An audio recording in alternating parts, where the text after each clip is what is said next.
Let me get this straight, I said, gripping my phone tightly as I stood in my kitchen. You took Emma's college fund and gave it to your son's new baby? Well, technically it was a joint account, my mother-in-law, Barbara, replied with that familiar condescending tone. And let's be honest, Sophia, Emma isn't really family. She's adopted. Little James is my actual grandchild. He needs a proper start in life. My name is Sophia Mitchell, and at 35, I just discovered my mother-in-law had emptied my daughter's college savings account, money I'd been carefully setting aside since I adopted Emma 8 years ago. The account had been set up jointly with Barbara because, at the time, she'd insisted on contributing monthly to show her support. What a joke that turned out to be. That money was for Emma's education, I said, keeping my voice steady despite the rage building inside me. She's your granddaughter, adopted or not. Barbara's laugh was sharp, cutting. Oh, please. You've always been so dramatic, Sophia. Emma's what, 10 now? She probably won't even go to college. Besides, James is only 6 months old. He needs this investment more. Think of his future. I thought about Emma, upstairs in her room working on her science project. My brilliant, beautiful daughter who'd already decided she wanted to be a marine biologist. Who'd been through enough abandonment in her short life without her grandmother stealing her future. How much did you take? I asked, though I already knew. I checked the account this morning after receiving a withdrawal notification. All of it, Barbara said proudly. $48,000. I've already transferred it to James's new trust fund. Sarah is so grateful. Finally, a proper grandchild to spoil. Sarah, my husband Mark's brother's new wife. They'd had James 6 months ago, and suddenly Barbara had found her real grandchild. The past 8 years of Emma's life apparently meant nothing. I see, I said calmly. And does Mark know about this? Oh, don't drag Mark into this, Barbara scoffed. He understands family priorities, even if you don't. Blood is thicker than water, Sophia. I looked at the family photos on our wall. Emma's adoption day, her first day of school, holidays, birthdays, 8 years of memories with Barbara right there in the pictures, smiling her fake smile.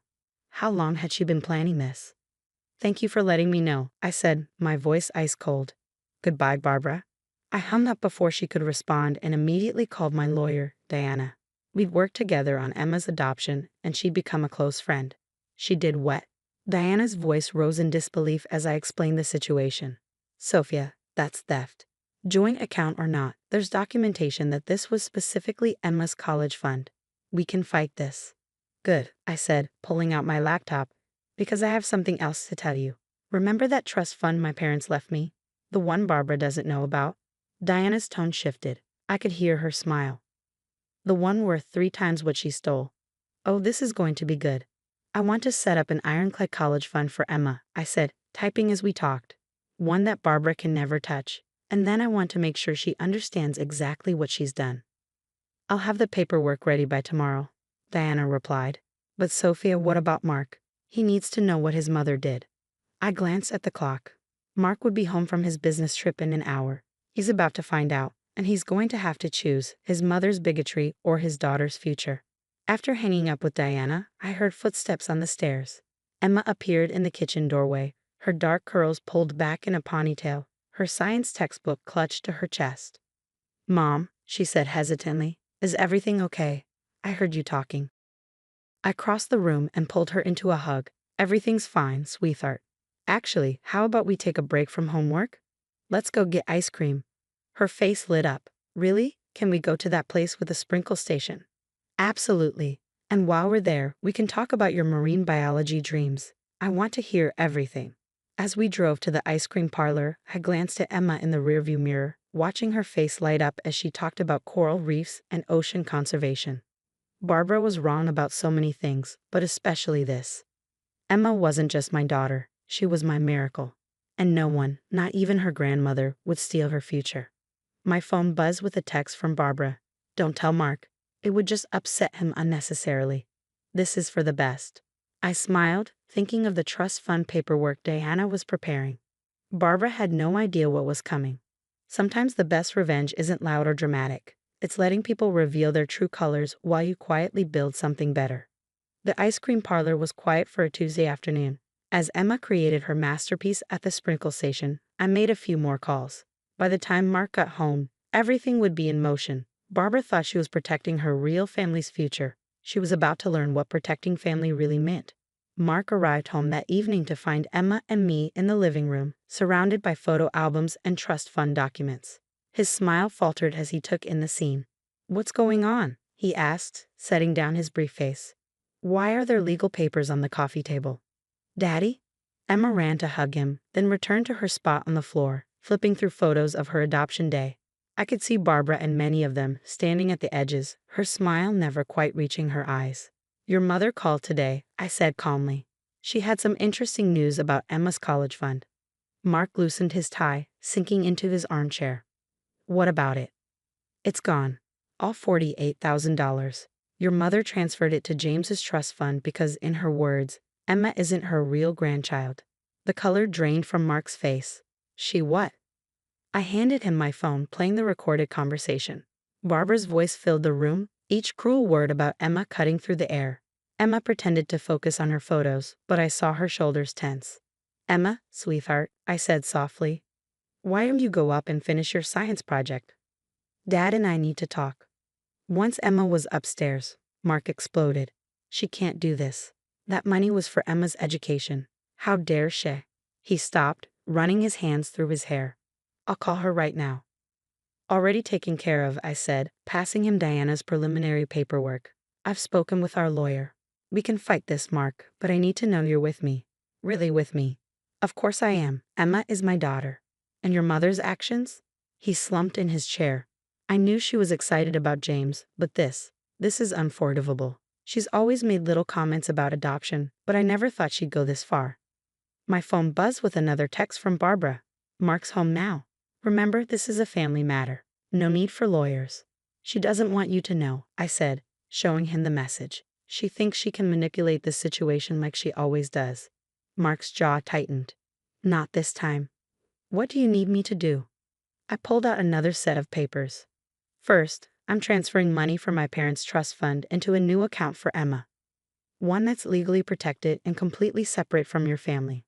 Second, we're going to let your mother think she's won, for now." "What do you mean?" "Tomorrow is her weekly dinner with her church friends. The same friends she's been bragging to about her new grandson while dismissing Emma. I think it's time they learn what kind of Christian woman she really is." Mark's eyes widened. "You're going to expose her."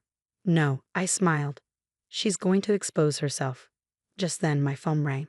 It was Sarah, James's mother. "Sophia?" I just found out what Barbara did. I had no idea she took Emma's college fund. We never asked for that money. James has his own savings from my parents." "I believe you," I said, putting the phone on speaker. "But the money's already in James's account."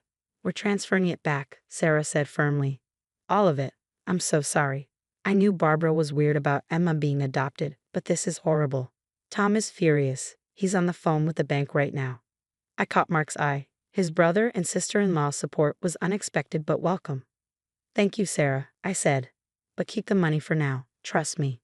After hanging up, I explained my plan to Mark. His mother had spent years building an image of the perfect grandmother, the pillar of her community.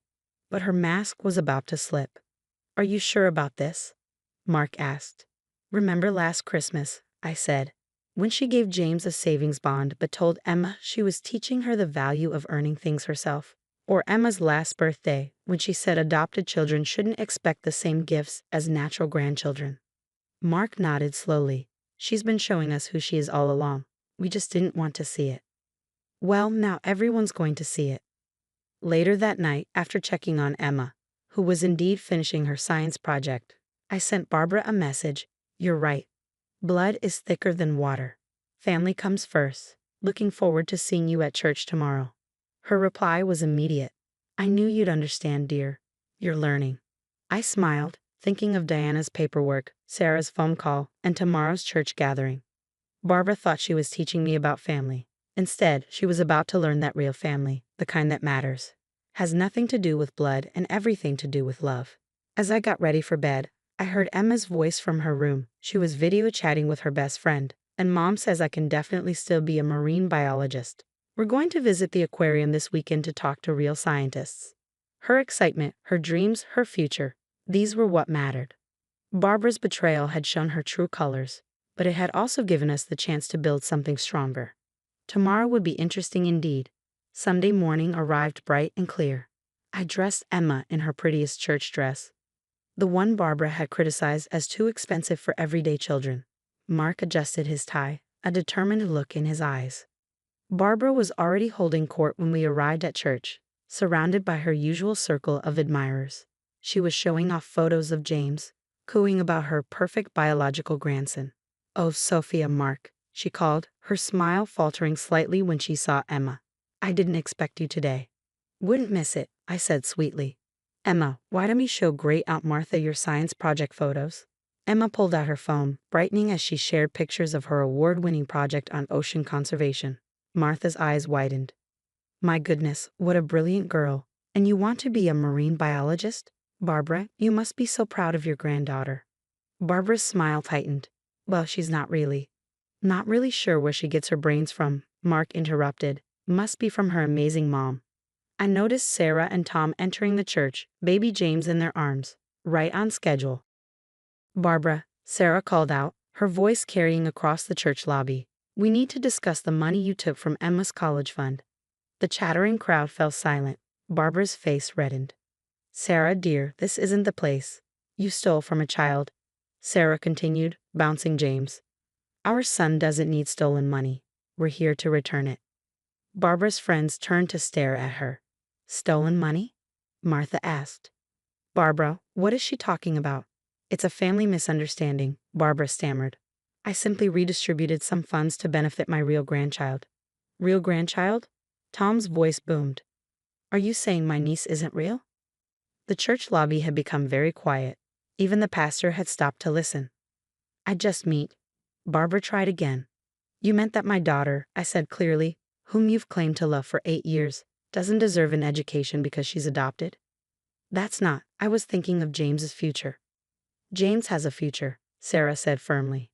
"One that doesn't need to be built on stealing from his cousin. We're returning every penny." Barbara looked around desperately, finding only shocked and disappointed faces. Her carefully cultivated image was crumbling. "Perhaps," the pastor said quietly, "we should discuss this in my office. Barbara, your recent behavior seems at odds with our church's teachings about family and love." "I don't need a lecture," Barbara snapped. "Everything I did was for my actual grandchild." Her words echoed in the shocked silence. Several people gasped. Emma, who had been quiet throughout, stepped forward. "It's okay, Grandma," she said softly. "Mom already showed me my new college fund. It's bigger than the one you took. And Mom says real family isn't about blood, it's about love." I placed my hands on Emma's shoulders, feeling them shake slightly but seeing the strength in her stance. "Emma's right," I said, "which is why I wanted to make an announcement." I pulled out an envelope. "We're establishing a scholarship fund at the church. The Emma Mitchell Education Fund, for adopted children who dream of college. We're starting it with $100,000 from my parents' trust fund." Barbara's jaw dropped. "Trust fund? What trust fund?" "The one you never knew about," I smiled. "Sometimes family secrets work both ways." The pastor beamed. "What a wonderful initiative. Barbara, perhaps you'd like to be the first to contribute. Show your support for all children." Barbara looked around the lobby, seeing her social standing evaporate. Years of carefully crafted appearances undone by her own actions. I need to leave," she muttered, gathering her things. "Before you go," Mark said, speaking up, "we've made some changes to our will. Emma's future is secure, and more importantly, she'll be surrounded by people who love her unconditionally. People who understand that family isn't about DNA, it's about choice." As Barbara hurried out, her church friends turned away, Martha's disapproving sniff echoing in the lobby. Later that afternoon, as Emma played with James in our backyard, Sarah approached me. "You know," she said, watching the children, "James is lucky to have Emma as his cousin. Blood doesn't matter, love does." I nodded, watching my daughter show her baby cousin a butterfly that had landed on a flower. Barbara thought she was punishing us. But she just showed us who our real family is. The scholarship fund announcement made the local paper. Barbara's social circle shrank considerably. But more importantly, Emma blossomed, surrounded by people who truly loved her.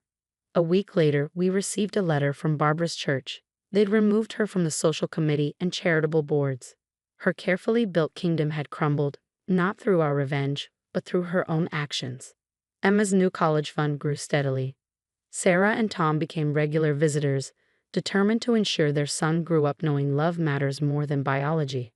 As for Barbara, she learned the hard way that sometimes the family you choose is stronger than the family you're born into. And Emma, she's still planning to be a marine biologist, knowing her future is secure, not despite being adopted, but because she has a family who truly loves her.